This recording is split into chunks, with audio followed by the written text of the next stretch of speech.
ನಮಸ್ತೆ ವೀಕ್ಷಕರೇ, ಇವತ್ತಿನ ವಿಡಿಯೋದಲ್ಲಿ steroid cream means skin shine ಕ್ರೀಮ್ನ ಯೂಸ್ ಮಾಡಿ ನಿಮ್ಮ ಸ್ಕಿನ್ ಏನಾದರೂ ಡ್ಯಾಮೇಜ್ ಆಗಿದ್ದರೆ ಹೇಗೆ ಅದನ್ನು ಸರಿ ಮಾಡೋದು ಅಂತ ಈ ಒಂದು ವಿಡಿಯೋದಲ್ಲಿ ಶೇರ್ ಮಾಡ್ತಿದ್ದೀನಿ. ನಾನು ಒಂದು ವೀಡಿಯೋಸ್ನ ಅಪ್ಲೋಡ್ ಮಾಡಿದ್ದೆ, ಸ್ಕಿನ್ ಶೈನ್ ಕ್ರೀಮ್ ಬಗ್ಗೆ ರಿವ್ಯೂನ ಮಾಡಿದ್ದೆ. ಅದರಲ್ಲಿ ತುಂಬ ಜನ ಕಾಮೆಂಟ್ಸ್ ಮಾಡಿದ್ರಿ, ಈ ಒಂದು ಕ್ರೀಮ್ನ ಯೂಸ್ ಮಾಡಿ ನಮ್ಮ ಸ್ಕಿನ್ ಹಾಳಾಗಿದೆ, ಕೆಂಪಗಾಗಿದೆ, ಕೆರೆತ ಆಗ್ತಿದೆ ಮತ್ತು ಪಿಂಪಲ್ಸ್ ಇದೆ ಅಂತ ಹೇಳಿ ಕಾಮೆಂಟ್ಸ್ ಮಾಡಿದ್ರಿ ಈ ಒಂದು ಕ್ರೀಮ್ನ ಯೂಸ್ ಮಾಡಿ.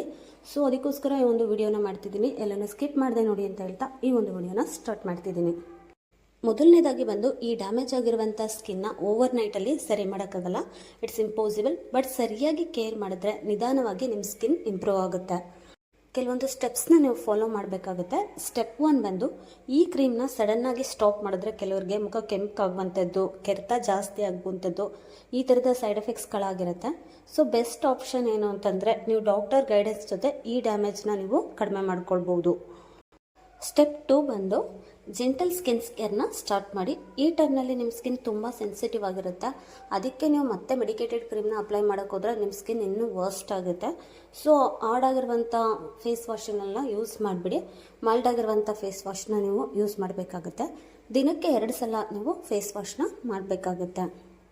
ಸ್ಟೆಪ್ 3 ಬಂದು ಈ ಟೈಮ್ನಲ್ಲಿ ಮಾಯ್ಶ್ಚರೈಸರ್ ತುಂಬ ಇಂಪಾರ್ಟೆಂಟ್ ಆಗಿರುತ್ತೆ. ಸ್ಟೀರಾಯ್ಡಿಂದ ಡ್ಯಾಮೇಜ್ ಆಗಿರುವಂಥ ಸ್ಕಿನ್ಗೆ ಹೈಡ್ರೇಷನ್ ತುಂಬ ಇಂಪಾರ್ಟೆಂಟ್ ಆಗಿರುತ್ತೆ. ಇವಾಗ ಕೆಮಿಕಲ್ ಫ್ರೀ ಮಾಯ್ಶ್ಚರೈಸರ್ನ ಯೂಸ್ ಮಾಡಿ. ದಿನಕ್ಕೆ 2-3 ಸಲ ಅಪ್ಲೈ ಮಾಡಿ ಈ ಒಂದು ಮಾಯ್ಶ್ಚರೈಸರ್ನ. ಇದು ನಿಮಗೆ ಸ್ಕಿನ್ ಡ್ಯಾಮೇಜ್ ಸರಿ ಮಾಡೋದಕ್ಕೆ ತುಂಬಾ ಹೆಲ್ಪ್ ಮಾಡುತ್ತೆ ಮಾಯ್ಶ್ಚರೈಸರ್. ಸ್ಟೆಪ್ 4 ಬಂದು ಸನ್ಸ್ಕ್ರೀನ್ ಕಂಪಲ್ಸರಿ ಯೂಸ್ ಮಾಡಬೇಕಾಗುತ್ತೆ. ಸನ್ಸ್ಕ್ರೀನ್ನ ಸ್ಕಿಪ್ ಮಾಡಿದ್ರೆ ರಿಪೇರ್ ಆಗೋದು ತುಂಬಾ ಸ್ಲೋ ಆಗುತ್ತೆ ನಿಮ್ಮ ಸ್ಕಿನ್ನ. SPF 30+ ಸನ್ಸ್ಕ್ರೀನ್ನ ಡೈಲಿ ಯೂಸ್ ಮಾಡಿ. ನೀವೇನಾದರೂ ಹೊರಗಡೆ ಹೋಗ್ತಿದ್ದೀರಾ ಅಂತ ಅಂದರೆ ಅಪ್ಲೈ ಮಾಡ್ತಾನೆ ಇರಿ ಸನ್ಸ್ಕ್ರೀನ್ನ. ಸ್ಟೆಪ್ 5 ಬಂದು ಆ್ಯಕ್ಟಿವ್ ಕ್ರೀಮ್ಸ್ನ ಅವಾಯ್ಡ್ ಮಾಡಿ. ಈ ಒಂದು ಟೈಮ್ನಲ್ಲಿ ಫೇರ್ನೆಸ್ ಕ್ರೀಮ್ ಆಗಲಿ, ಸ್ಟ್ರಾಂಗ್ ಆಕ್ನೆ ಕ್ರೀಮ್ ಆಗಲಿ, ಬ್ಲೀಚಿಂಗ್ ಪ್ರಾಡಕ್ಟ್ಸ್ನ ಯೂಸ್ ಮಾಡಬೇಡಿ. ಸಿಂಪಲ್ ರೂಟೀನ್ನ ಫಾಲೋ ಮಾಡಿದ್ರೆ ಬೇಗ ನಿಮ್ಮ ಸ್ಕಿನ್ನು ರಿಕವರ್ ಆಗುತ್ತೆ. ಸ್ಟೆಪ್ 6 ಬಂದು ನಿಮ್ಮ ಸ್ಕಿನ್ ಜಾಸ್ತಿ ಡ್ಯಾಮೇಜ್ ಆಗಿದ್ರೆ ಡಾಕ್ಟರ್ ಟ್ರೀಟ್ಮೆಂಟ್ನ ನೀವು ಕನ್ಸಿಡರ್ ಮಾಡಬೇಕಾಗುತ್ತೆ. ಅವರು ನಿಮಗೆ ಮೈಲ್ಡ್ ಮೆಡಿಸನ್ಸ್ನ ಸಜೆಸ್ಟ್ ಮಾಡ್ತಾರೆ. ಡ್ಯಾಮೇಜ್ ಆಗಿರುವಂಥ ಸ್ಕಿನ್ ರಿಕವರ್ ಆಗೋದಕ್ಕೆ 2ರಿಂದ 8 ವಾರ ತೆಗೆದುಕೊಳ್ಳುತ್ತೆ. ಕೆಲವರಿಗೆ ಇನ್ನೂ ಜಾಸ್ತಿನೇ ತೆಗೆದುಕೊಳ್ಬೋದು. ಸೊ ನೀವು ತಾಳ್ಮೆಯಿಂದ ಇದ್ದರೆ ಒಳ್ಳೆಯದು, ಬೇಗನೆ ಅದು ಸರಿ ಹೋಗಲ್ಲ.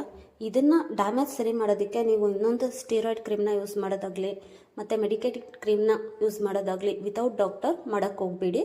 ಹಾಗೇನಾದರೂ ಮಾಡಿದ್ರೆ ನಿಮ್ಮ ಸ್ಕಿನ್ ಸೀರಿಯಸ್ಲಿ ಡ್ಯಾಮೇಜ್ ಆಗುತ್ತೆ. ಡಾಕ್ಟರ್ ಅಡ್ವೈಸ್ ತೊಗೊಳ್ಳಿ, ಜೆಂಟಲ್ ಕೇರ್ ಮಾಡಿ. ಸನ್ಸ್ಕ್ರೀನ್ ಮತ್ತು ಮಾಯ್ಶ್ಚರೈಸರ್ನ ಮಿಸ್ ಮಾಡಿಬಿಡಿ, ಯೂಸ್ ಮಾಡಿ. ನಿಮ್ಮ ಸ್ಕಿನ್ ಬೇಗನೆ ರಿಕವರಿ ಆಗುತ್ತೆ. ಈ ವಿಡಿಯೋ ನಿಮಗೆ ಯೂಸ್ಫುಲ್ ಅನಿಸಿದರೆ ಲೈಕ್ ಮಾಡಿ. ನಿಮಗೆ ಯಾವುದಾದ್ರೂ ಮೆಡಿಸಿನ್ ಬಗ್ಗೆ ಕಾಮೆಂಟ್ಸ್ ಮಾಡಿ ಇನ್ಫಾರ್ಮೇಷನ್ ಬೇಕು ಅಂತ ಅಂದರೆ ಮೆಡಿಸಿನ್ ಮಾಹಿತಿ ಯೂಟ್ಯೂಬ್ ಚಾನಲ್ನ ಸಬ್ಸ್ಕ್ರೈಬ್ ಮಾಡ್ಕೊಳ್ಳಿ. Thank you.